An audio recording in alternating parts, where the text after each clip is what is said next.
না বৌরানী, তোমার এতটা রিস্ক নেওয়া উচিত হয়নি। কি করতাম বলো? বলি ডেকেছিল বলেই তো গেছিলাম, কিন্তু ওখানে গিয়ে যা দেখলাম তারপর আর ফিরে আসা যায়? তবু তোমার যদি কিছু হয়ে যেত? তখন ওসব কিছু ভাবার মতো অবস্থাই ছিল না। তুমি একবার ভেবে দেখো, আমি ওখানে পৌঁছে গেছিলাম বলে তাই, না হলে কি হতো? আমার তো ভাবলেও এখন গায়ে কাটা দিচ্ছে।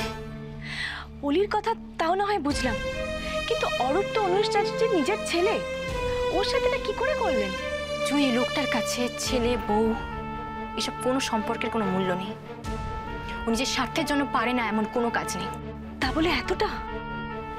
তুমি তো শুধু হিমশৈলের চূড়াটা দেখেছ, ওর ষড়যন্ত্রের বীজ যে কত গভীরে পোতা সেই সম্পর্কে তোমার কোনো ধারণাও নেই জুই।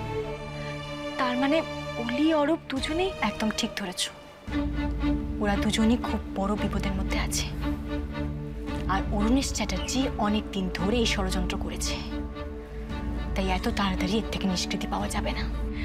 তাহলে সবার আগে আমাদের ওদের সমস্ত কার্যকলাপ জানতে হবে, তারপর ঠিক কারা কারা ওর সাথে কাজ করছে সেটা খুঁজে বের করতে হবে।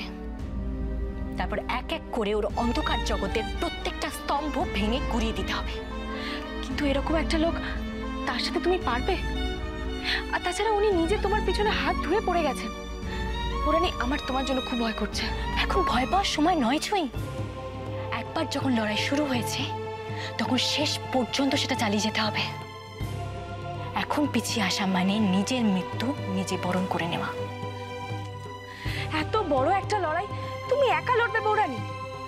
আমার মনে হয় সব কথা বাড়ির সবাইকে জানানো উচিত, তাহলে অন্তত সবাই তোমার পাশে। না জুই, এখনো অনেকের মুখোশ খোলা বাকি আছে। কিন্তু বৌরানী, কোনটা যে মুখ আর কোনটা মুখোশ সেটাই যে আজ বোঝার কোনো উপায় নেই। কেন? আবার কি হলো?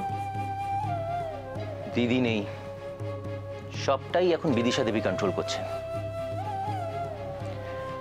ওই বাড়ির যা অবস্থা, সত্যি দেখলে খুব কষ্ট হয়। সেটাই তো এখন চিন্তার বিষয় মহেশ মামা।